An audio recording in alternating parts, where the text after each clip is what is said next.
सुस्वागतम सुस्वागतम सुस्वागतम. मी प्राध्यापक श्री शेलार अविनाश शिवाजी आपल्या सर्वांचं या व्हिडिओमध्ये मनपूर्वक स्वागत करतो. आज या व्हिडिओच्या माध्यमातून आपण इयत्ता 12वी पुनर्रचित अभ्यासक्रम 2020 यामधील विषय भूगोल या विषयातील प्रकरण क्रमांक 2 लोकसंख्या भाग 2 या प्रकरणातील उपघटक लोकसंख्येचे घटक अभ्यासणार आहोत.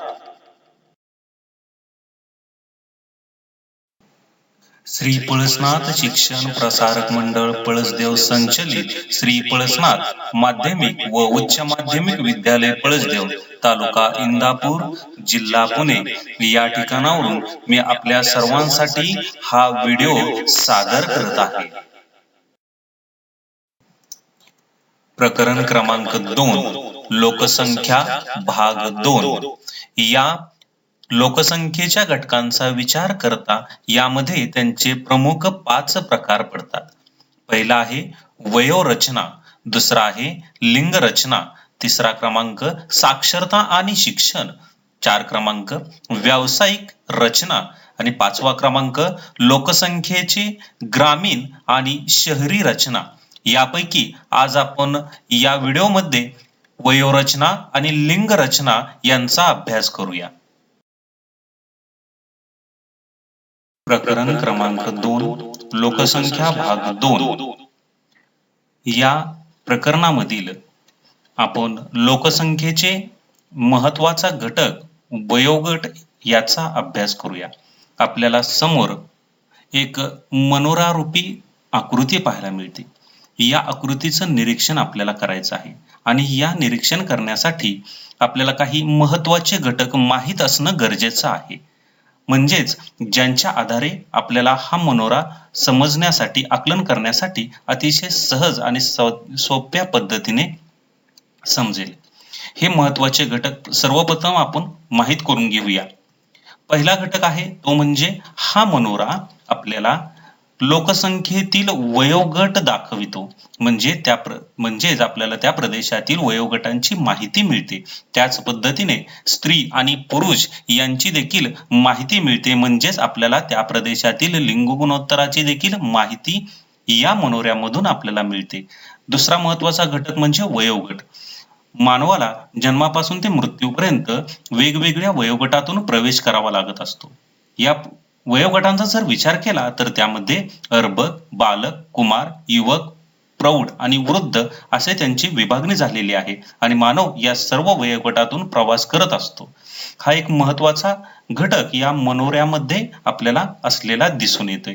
त्याच पद्धतीने तिसरा जर घटकाचा विचार केला तर या मनोऱ्यामध्ये आपल्याला वाय अक्ष आहे आणि या वाय अक्षावरती 0 ते 100 अंक दाखवलेले आहेत. हे अंक आपल्याला लोकसंख्येतील वयोगट दाखवतो. त्याचबरोबर वयोगटांचा जर विचार केला तर प्रामुख्याने वयोगटांची विभागणी ही 3 गटात झालेली आहे.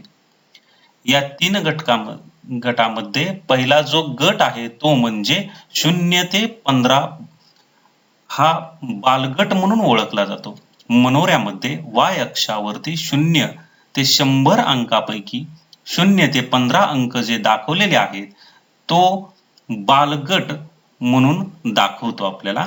हा बालगटाचा विचार केला तर हा बालगट दुसऱ्यावर अवलंबून असतो, परावलंबित असतो आणि म्हणून याला अवलंबित लोकसंख्येचा वयोगट म्हणून ओळखले जाते. लोकसंख्येच्या वयोगटातील दुसरा महत्वाचा घटक म्हणजे 15 ते वयोवर्ष 59 असलेला गट, याला प्रौढ गट म्हणून ओळखले जाते. वाय अक्षावरती 15 ते 59 अंक जे दाखवलेले आहेत त्यामध्ये हा वयोगट आपल्याला समजतो.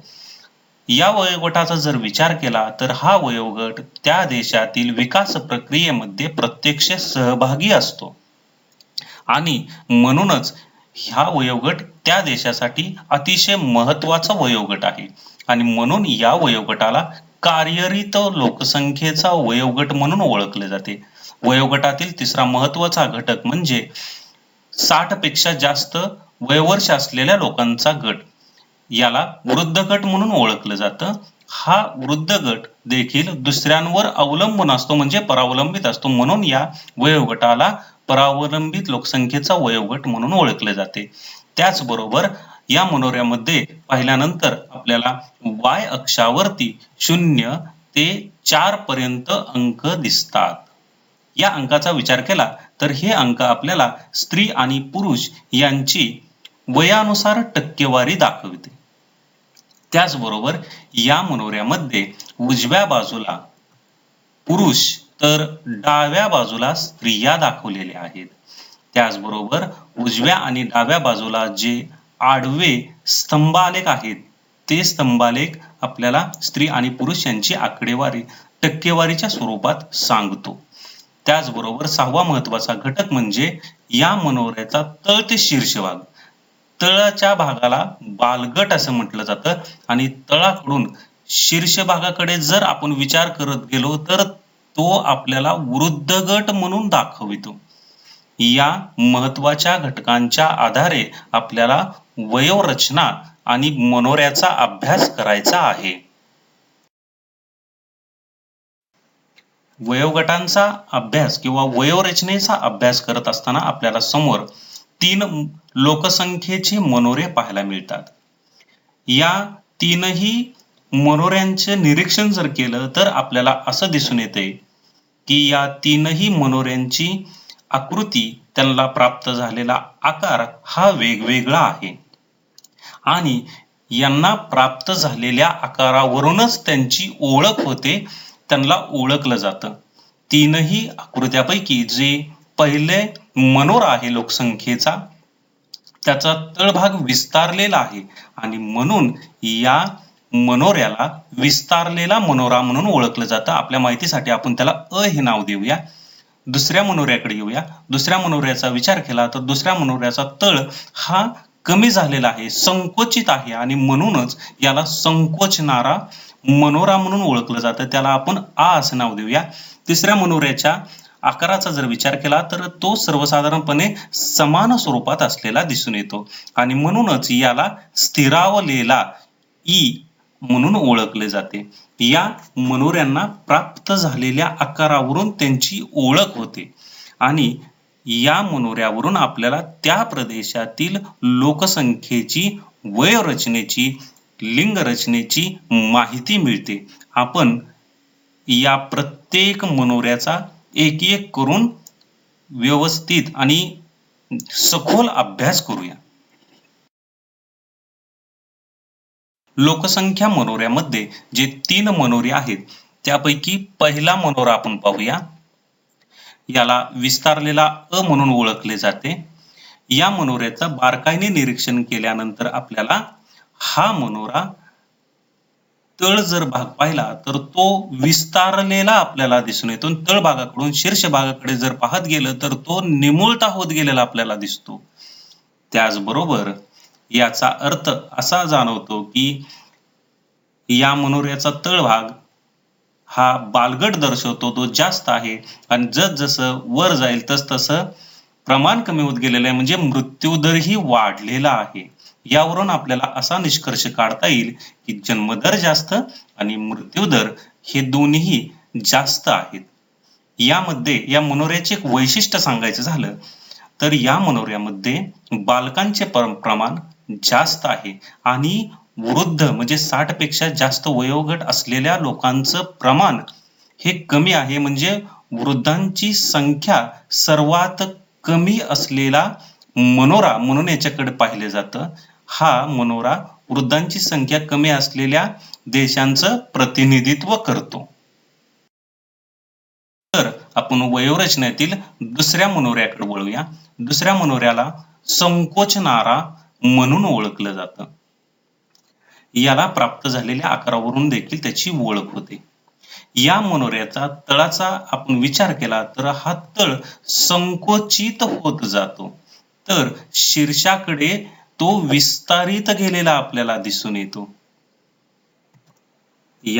याचा अर्थ या मनोऱ्यामध्ये वृद्धांची संख्या जास्त आहे तर तरुणांची संख्या त्या मानाने कमी असलेली आपल्याला दिसून येते.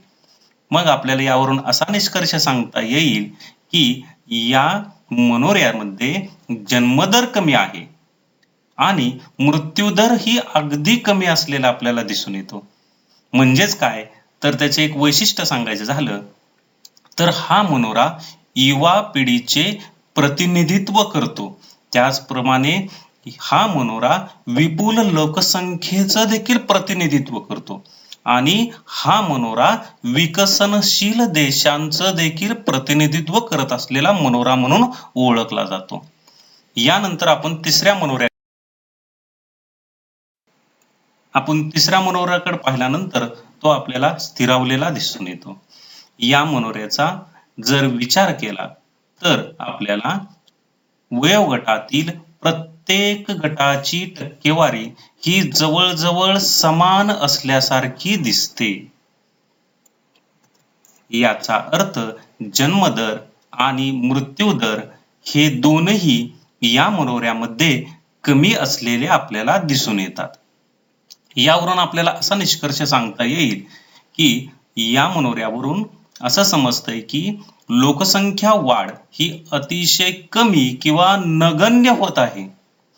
आणि या मनोऱ्याचे वैशिष्ट्य सांगायचं झालं तर या मनोऱ्यामध्ये बालकांची संख्या ही कमी आहे. कमी बालकांचे प्रतिनिधित्व करणारा हा मनोरा आहे.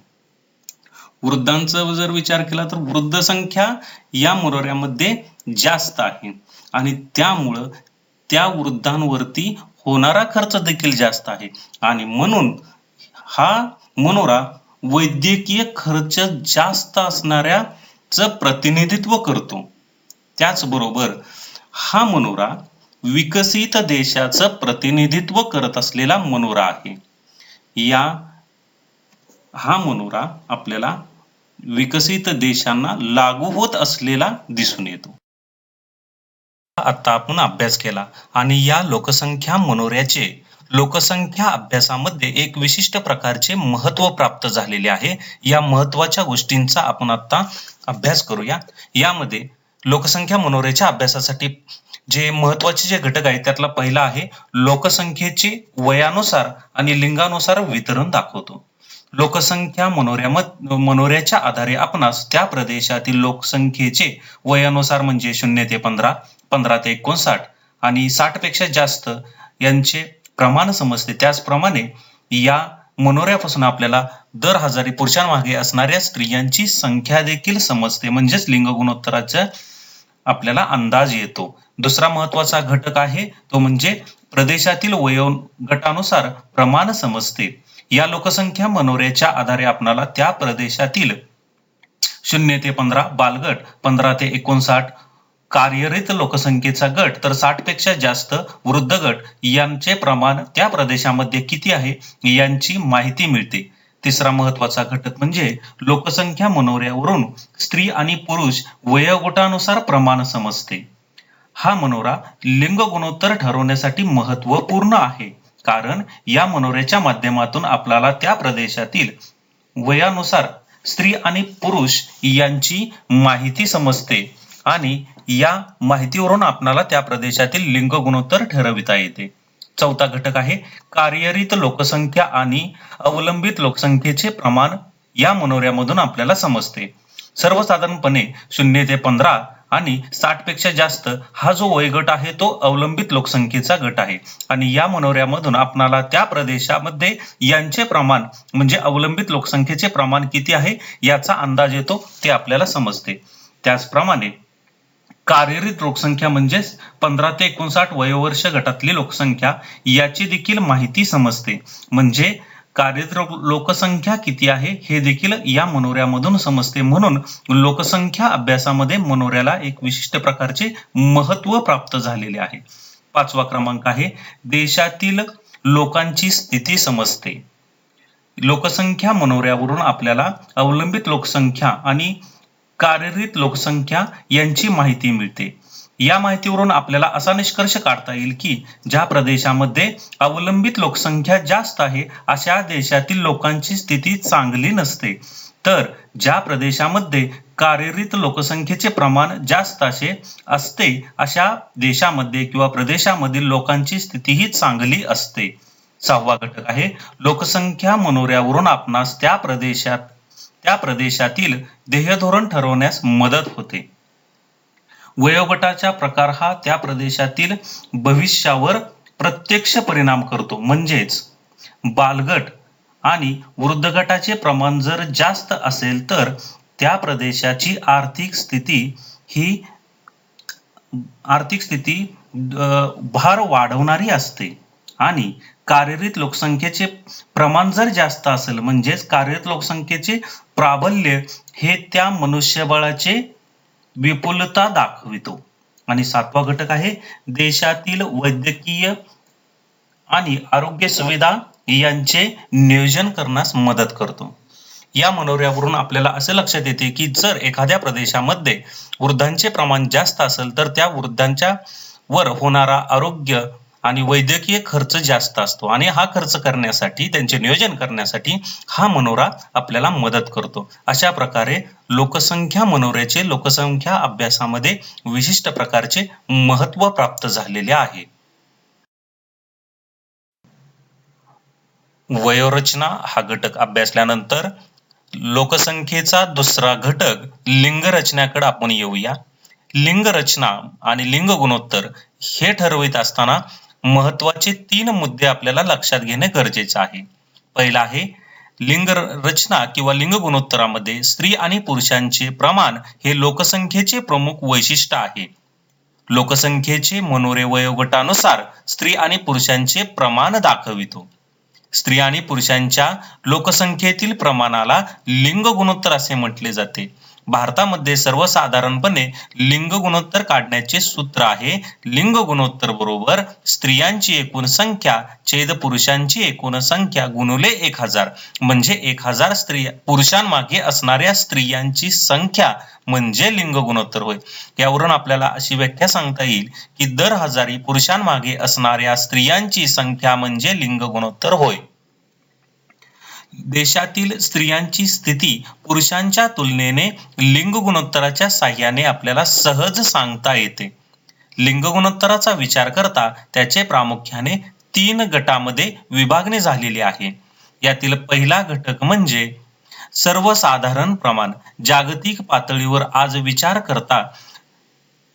पातळीचा विचार करता आज लिंग गुणोत्तराचे प्रमाण हे सर्वसाधारणपणे 990 स्त्रिया असे एवढे आहे. म्हणजे दर 1000 पुरुषांमागे 990 स्त्रिया जागतिक पातळीवरचे प्रमाण आपल्याला दाखवता येते.